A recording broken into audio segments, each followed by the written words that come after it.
to a CNBC-TV18 exclusive. It's been a year since Nestle's Maggi noodles found itself being forced off shelves. And while Nestle India is trying to find its feet once again in the instant noodle category, CNBC-TV18 learns that the Indian food regulator is all set to release India's first ever regulations for that product category.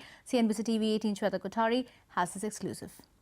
Nestle's Maggi noodles is back on store shelves. A year later, after it was first hit by allegations that the product had higher than permissible limits of monosodium glutamate and in some cases lead, Maggi noodles is trying to win back its position on both store shelves and Indian kitchens. But the company has maintained all along that ambiguity over quality standards in India is a big hurdle. People at very senior levels do understand that there is some element of confusion that is taking place, and I think the fact of the matter is that once again, if a standard is defined, then at least companies can take recourse. It's a bit like the MSG story, or a bit like the lead story, right? If a standard is defined, I can go and say, look, I'm sorry, but what you're measuring is different from what it should be, and we take some recourse. India's food regulator FSSAI has taken this criticism to heart, and sources say work on a comprehensive set of rules to bring instant noodles under the regulatory umbrella is underway.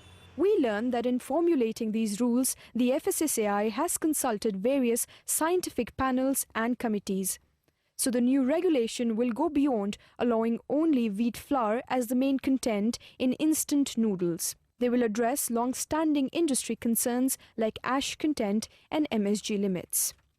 There is clearly a problem, and the problem that we have said, and we have requested the FSSAI for support on this, is to define the standards for noodles as far as ash content is concerned.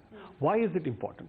And in an extruded product, the level of mineral addition that you do is lower as compared to a noodle which has got a process of steaming and light frying that it goes through.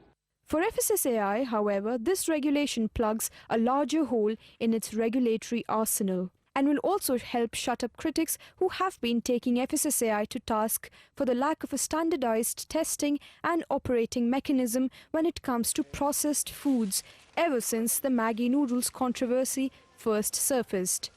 But FSSAI is not stopping there. Sources say it is also working on regulation to govern packaging, product recalls, health claims and nutrition standards on various packaged processed foods, bringing Indian standards on par with international standards. In New Delhi, Shweta Kothari.